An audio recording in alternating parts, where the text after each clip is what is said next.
사촌 오빠예요, 어머니. 외국에 살다 장례 소식 듣고 위로차 온 거예요. 나는 이정이 올해 66살입니다. 정말 말도 안 되는 인생을 살아왔어요. 외아들 하나 보고 살아온 인생이었거든요. 이야기 시작 전에 구독과 좋아요를 눌러주시면 저에게 큰 힘이 되고 여러분의 댓글은 많은 사람들에게 도움이 됩니다. 남편은 39에 교통사고로 떠났고 그 이후로 나는 그 아이만 바라보며 살아왔습니다. 아들이 웃으면 나도 웃고 아들이 울면 세상이 무너지는 것 같았어요. 그 아이 하나만 잘 되면 됐다고.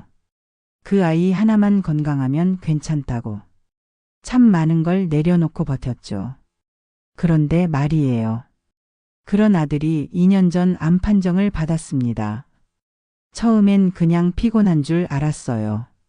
자주 체하고 잘 먹지도 못해서 병원에 갔더니 의사가 아주 조심스럽게 말하더라고요. 결과가 조금 안 좋습니다. 조금이라는 말이 이렇게 무서울 줄 몰랐어요. 그날 이후 병원과 집을 오가며 나는 하루하루를 버텼습니다. 아들은 투병 중에도 괜찮다며 엄마 걱정부터 했어요. 엄마는 밥 잘 챙겨 먹고 있어요? 나보다 지우랑 유진이 더 챙겨요. 그 아이는 끝까지 자기가 아픈 티를 내지 않으려 애썼어요. 그렇게 2년. 몸은 점점 야위어갔고 마지막엔 말조차 제대로 하지 못했습니다. 그날도 병실은 조용했어요. 나는 아들의 손을 꼭 쥐고 앉아 있었어요. 의사도 간호사도 아무도 없던 시간이었죠. 그 아이는 아주 작게 속삭였습니다. 엄마, 유진이랑 지우 좀 부탁해요. 그리고는 숨을 거뒀어요. 나는 그날 이후 매일 아침이 두려웠습니다. 이제 다시는 그 아이의 목소리를 들을 수 없다는 사실이, 이 세상에서 나를 엄마라고 불러줄 사람이 더는 없다는 게 숨막히게 아팠어요. 장례식장은 많은 사람들로 북적였지만 내 눈엔 유진이와 지우밖에 보이지 않았어요. 며느리 유진이는 많이 말라 있었어요. 눈은 퀭했고 입술엔 생기가 없었죠. 하지만 아이 앞에서는 끝까지 담담하려 애쓰는 게 느껴졌어요. 그런데 말이에요. 하루는 장례식장 복도 끝에서 이상한 장면을 목격했습니다. 유진이가 어떤 남자와 포옹하고 있었어요. 가까운 사이처럼 아주 자연스럽게 말이에요. 처음엔 오래된 친구인가 싶었어요. 그럴 수도 있겠지 싶었죠. 하지만 남자의 눈빛이 내 시선을 피했어요. 어딘가 불편하고 초조하게. 뭔가 이상했어요. 나는 유진이에게 조심스레 물었어요. 누구니? 유진이는 순간 놀란 표정을 짓더니 곧 침착하게 말했어요. 사촌 오빠예요, 어머니. 외국에 살다 장례 소식 듣고 위로차 온 거예요. 나는 더 묻지 않았어요. 아직 장례 중이었고 아이 앞이었거든요. 하지만 뭔가 석연치 않았어요. 며칠이 지나고 나는 유진이네 집에 자주 들르기 시작했어요. 지우를 돌보는 것도 혼자 감당하기 벅찰 테니까요. 밥도 해주고 아이와 놀아주고 그렇게 유진이에게 힘이 되고 싶었어요. 그런데 아들의 방에 들어선 순간 가슴이 철렁 내려앉았습니다. 텅 비어 있었어요. 옷장엔 옷 한 벌 없었고 책상은 깨끗하게 비워져 있었고 벽에 걸려 있던 가족 사진도 사라졌어요. 심지어 침대 위에 이불조차 없었어요. 유진아 현우 방은? 그녀는 고개를 돌리지도 않은 채 말했어요. 유품을 보기가 너무 힘들어요. 생활이 안 돼서 다 정리했어요. 나는 아무 말도 못했어요. 그 마음 모르는 건 아니거든요. 사랑했던 사람의 흔적이 눈앞에 있으면 그게 매일 고통일 테니까요. 하지만 아예 없던 사람처럼 지우는 건 그건 좀 다르지 않나 싶었어요. 나는 고민 끝에 적금을 모두 깨서 유진이에게 전했어요. 그동안 모은 노후 자금, 의료비, 보험금까지 총 5천만 원. 지우 잘 키워. 네가 힘내야 지우도 웃는다. 그날 유진이는 고개를 깊이 숙였고 나는 조용히 눈물을 흘렸어요. 아들의 마지막 부탁이 가슴을 찔렀거든요. 그날 이후 나는 지우와 더 많은 시간을 함께 보냈어요. 아침이면 아이 손을 잡고 유치원까지 데려다주고 오후엔 놀이터나 동네 시장을 돌며 산책했어요. 현우가 떠난 자리는 크고 깊었지만 그 빈자리를 가장 조용히 채워준 건 지우였어요. 지우는 유난히 밝고 맑은 아이였어요. 가끔은 내가 더 위로를 받는 기분이었죠. 그래서일까? 지우가 갑자기 이상한 말을 꺼냈을 때 나는 그 말의 무게를 미처 알지 못했어요. 할머니, 오늘은 저쪽으로 가자. 엄마랑 자주 간대야. 비밀 친구도 있어. 비밀 친구. 아이의 장난 같은 말에 웃어넘기려다 문득 그 말이 걸렸어요. 엄마랑 자주 간대 라는 말이 너무 또렷했거든요. 나는 지우가 가리키는 방향으로 함께 걸어갔어요. 조용한 골목 안 시장 끝자락에 다다르자 작은 빵집이 나타났어요. 그리고 그 가게 유리창 너머로 나는 봐서는 안 될 장면을 보았어요. 유진이와 한 남자가 웃으며 이야기하고 있었어요. 남자는 앞치마를 두르고 무언가를 정리하고 있었어요. 유진이가 먼저 손을 뻗었고 그는 아주 자연스럽게 그 손을 잡았어요. 그 순간 장례식장에서 봤던 그 남자의 얼굴이 떠올랐어요. 그때 복도에서 유진과 포옹하고 있었던, 시선을 회피하던 바로 그 남자였어요. 지우가 내 옆에서 말했어요. 할머니, 저 사람. 엄마 비밀 친구야. 근데 쉿. 엄마가 말하지 말랬어. 나는 입술을 꾹 다물었어요. 숨이 막히는 기분이었어요. 그 남자가 누군지, 어떤 사람인지, 무엇보다 유진이와 어떤 관계인 건지 직접 확인하기로 마음먹었어요. 다음 날 오후 아이가 유치원에 간 시간에 나는 그 빵집을 찾아갔어요. 문을 열고 들어서자 고소한 냄새와 함께 낯익은 얼굴이 나를 맞이했어요. 그 남자였어요. 유진이와 함께 웃던 그 남자. 나는 조용히 인사를 건넸어요. 실례합니다. 잠깐 말씀 좀 나눌 수 있을까요? 그는 잠시 당황한 듯 했지만 고개를 끄덕이며 대답했어요. 네. 뭐 어떤 일로 오셨나요? 나는 조심스럽게 물었어요. 혹시 결혼하셨나요?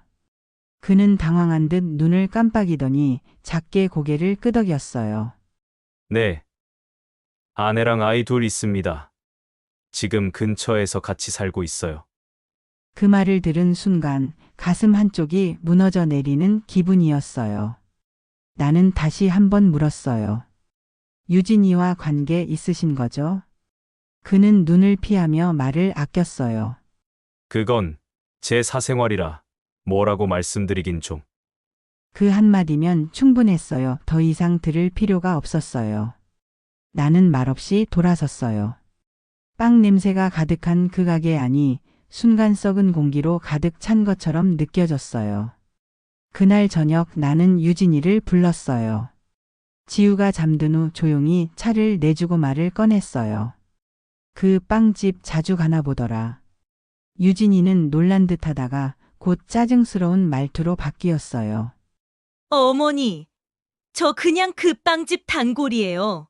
사장님이랑은 그냥 친한 사이고요. 손 좀 잡았다고 연인입니까? 유진이는 당황했는지 그냥 아무 말이나 뱉는 것 같았어요. 나는 찻잔을 천천히 내려놓았어요. 그리고 조용히 말했어요. 나는 손잡았다는 얘기는 안 했는데. 그 순간 유진이의 얼굴이 굳었어요. 입술이 다치고 눈이 흔들렸어요. 정적이 흘렀어요. 나는 조용히 말을 이었어요. 그 사람한테 직접 들었어. 결혼한 사람이더라. 아이도 둘 있고 아내랑 같이 산대. 유진이는 이내 웃으며 말했어요. 알아요. 그게 뭐 어때서요? 전 누굴 만나든 부끄럽지 않고 누구 눈치 보며 살 생각도 없어요. 나는 한숨을 쉬었어요. 내가 널 걱정해서 그래. 혹시 너 혼자만 마음 준 거라면. 유진이는 말을 끊었어요.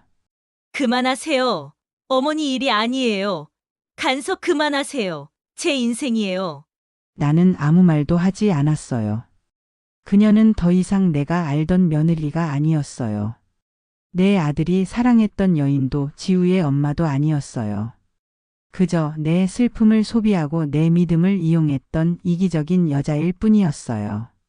그 대화 이후 며칠 동안 나는 유진이와 말을 섞지 않았어요. 하지만 지우는 계속 내 집에 와서 시간을 보냈어요. 어느 날 저녁, 지우가 내 집에서 저녁을 먹다가 갑자기 젓가락을 내려놓더라고요. 할머니, 엄마가 요즘 많이 화나 있어. 왜? 모르겠어. 계속 전화 받고 소리 질러요. 그러면 나보고 방에 들어가라고 해. 아이의 말에 가슴이 답답해졌어요. 5살 아이가 어른들의 복잡한 감정을 고스란히 받아내고 있는 거였어요. 할머니, 나 여기서 자면 안 돼요? 아이가 잠든 후 나는 유진이에게 문자를 보냈어요. 지우 여기서 자고 있어라고. 답장은 오지 않았어요. 다음 날 아침, 지우를 유치원에 데려다 주고 돌아오는 길에 우연히 그 빵집 앞을 지나게 됐어요. 가게 문에는 임시휴업이라는 종이가 붙어 있었고, 유리창 안쪽은 어둠 속에 잠겨 있었어요. 며칠 후 지우를 유치원에 데리러 갔어요. 그런데 지우가 없었어요. 그리고 유치원 선생님이 조심스럽게 나를 불렀어요. 할머님 오늘 지우가 안 왔어요. 그리고 요즘 지우가 많이 이상해요. 혼자 숨어서 우는 일이 잦아졌고, 특히 엄마 이야기가 나오면 입을 꾹 다물어요. 가슴이 철렁했어요. 며칠 전엔 할머니 집에 가고 싶다고 계속 울면서 말했어요. 그리고 선생님이 말을 멈췄어요. 그리고 뭐요? 팔에 멍이 있었어요. 물어봐도 대답을 안 해요. 선생님의 말에 다리에 힘이 빠지는 것 같았어요. 멍이라니. 아무리 유진이가 변했다고 해도 설마 아이에게 손을 댔을까요? 아니면 방치하는 사이에 다친 것까진 모르고 있는 걸까요? 나는 그 자리에서 가방을 챙겨 곧장 유진이 집으로 향했어요. 비밀번호를 눌러 문을 열자 충격적인 장면이 펼쳐졌어요. 지우가 현관 앞에 웅크리고 앉아 있었어요. 마치 버려진 강아지처럼 작은 몸을 둥글게 말고 있었어요. 아이의 모습을 보는 순간 눈물이 핑 돌았어요. 지우는 내가 사준 작은 가방을 옆에 두고 마치 누군가를 기다리듯 현관문만 바라보고 있었어요. 얼마나 오래 그렇게 앉아 있었을까요? 고개를 들고 날 보더니 말없이 안겼어요. 아이의 손은 얼음장처럼 차가웠어요. 할머니, 데려가줘. 그 한마디에 내 가슴이 터질 것 같았어요. 이 어린 아이가 스스로 짐을 챙겨서 기다리고 있었다는 거였어요. 지우를 안으면서 아이의 몸을 살펴봤어요. 선생님이 말씀하신 멍자국이 팔목에 희미하게 남아 있었어요. 크지는 않았지만 아이가 얼마나 무서웠을지 생각하니 가슴이 찢어지는 것 같았어요. 거실 안을 둘러보니 더욱 충격적이었어요. 남자의 셔츠가 소파에 널브러져 있었고 주방엔 치워지지 않은 배달 음식 포장지가 널려 있었어요. 술병도 여러 개 보였어요. 냉장고 문에는 지우가 그린 그림 한 장이 자석으로 붙어 있었는데 구겨져 있었어요. 아이가 정성스럽게 그린 그림조차 제대로 간수되지 않고 있다는 게 한눈에 보였어요. 아이가 이런 환경에서 지내고 있었다니. 화장실 문이 열려 있어서 안을 보니 세면대에는 화장품들이 어지럽게 널려 있었고 바닥에는 물기가 그대로 있었어요. 아이가 혼자서 씻기엔 너무 높은 세면대였는데 아무도 도와주지 않는 것 같았어요. 그때 유진이가 안방에서 나왔어요. 머리는 헝클어져 있었고 화장도 번진 상태였어요. 지우가 내 손을 잡고 있는 걸 보더니 아무렇지도 않게 말했어요. 마음대로 하세요. 저도 이제 내 키우고 싶지 않아요. 그 순간 내 귀를 의심했어요. 유진이의 목소리는 쉬어 있었어요. 울었는지 소리를 질렀는지 알 수 없었지만 그 목소리에는 지친 기색이 역력했어요. 하지만 그게 아이를 방치할 이유가 될 수는 없었어요. 저것이 엄마라는 사람이 할 말인가요? 자신의 아이를, 죽은 남편의 핏줄을 그렇게 쉽게 포기한다고? 뭐라고? 들었잖아요. 전 이제 애 키우기 싫어요. 제 인생 살고 싶어요. 어머니가 그렇게 키우고 싶으시면 키우세요. 유진이의 말에 뒤따라오는 건 핑계들이었어요. 혼자서는 감당이 안 된다는 것, 자신도 아직 젊은데 이렇게 살 수는 없다는 것, 현우가 죽고 나서 모든 게 달라졌다는 것. 하지만 그 모든 핑계 속에서 지우에 대한 미안함이나 사랑은 찾을 수 없었어요. 나는 아무 대답도 하지 않고 지우의 손을 더 꼭 잡았어요. 지우가 작은 목소리로 말했어요. 할머니, 우리 집 가자. 아이가 내 집을 우리 집이라고 부르는 걸 들으니 슬프면서도 한편으로는 따뜻했어요. 이 아이에게는 정말로 내가 마지막 보루였구나 싶었어요. 나는 내가 준 돈에 대한 행방을 물었어요. 무슨 돈요? 내가 준 5천만 원. 지우 양육비라고 준 그 돈. 유진이는 잠시 당황한 듯 하더니 뻔뻔하게 말했어요. 그거요? 빵집 사장이 가게 정리하는데 필요하다고 해서 빌려줬어요. 뭐라고? 어차피 저한테 준 돈 아니에요? 제가 어디에 쓰든 상관없잖아요. 그 순간 나는 현기증을 느꼈어요. 내 손녀를 위해 준 돈이 불륜남의 사업자금으로 쓰였다는 거였어요. 유진이는 계속해서 자신을 합리화하려 했어요. 그 돈을 안 빌려줬으면 더 큰 일이 날 뻔했다는 것, 나중에 갚겠다는 것, 지금은 어쩔 수 없는 상황이라는 것. 하지만 그 모든 말들이 공허하게 들렸어요. 결국 자신의 욕망을 위해 아이의 미래까지 팔아넘긴 거나 다름없었으니까요. 그날 밤 아이는 아무 말 없이 이불을 덮고 잠들었어요. 하지만 나는 오래도록 잠들 수 없었어요. 지우가 내 옆에서 자는 모습을 보면서 이 작은 생명이 얼마나 많은 상처를 받았을지 생각하니 가슴이 아팠어요. 아이는 잠들면서도 가끔 몸을 움츠리거나 작은 신음소리를 내곤 했어요. 얼마나 불안했을까요?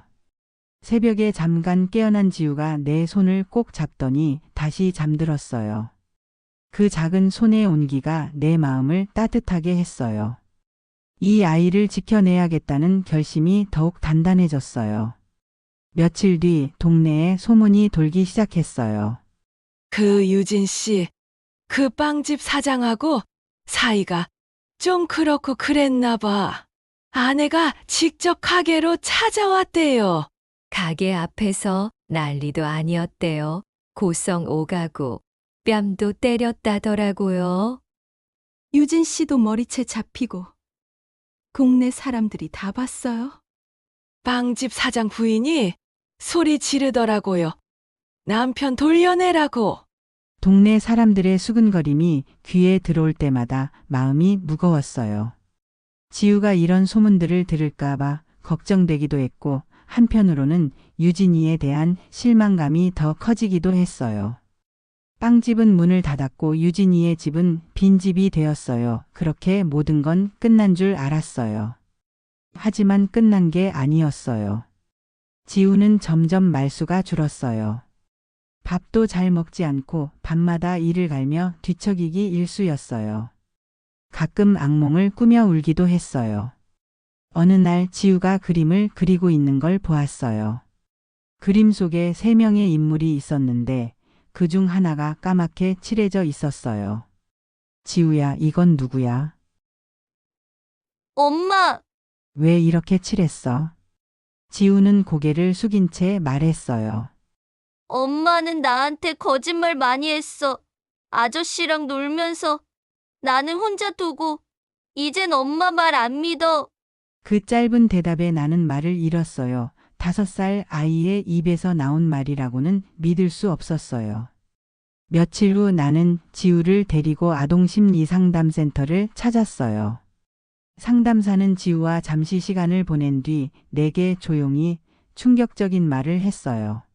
지우는 것 보기엔 조용하고 얌전하지만 내면에는 갈 곳 없는 분노와 상처가 너무 많아요. 엄마가 자신에게 왜 그런 말을 했는지, 왜 다른 어른들과 다르게 행동했는지 이해할 수 없어서 묻지도 못하고 혼자 사귀고 있어요. 상담사는 심각한 표정으로 말을 이었어요. 이대로 두면 아이의 감정이 제대로 자라지 못할 수 있습니다. 신뢰라는 개념이 무너지는 건 아이가 세상을 믿지 못하게 된다는 뜻이에요. 누군가 한 사람만이라도 끝까지 지켜준다는 걸 알려줘야 해요. 그게 지금은 할머님이시겠죠?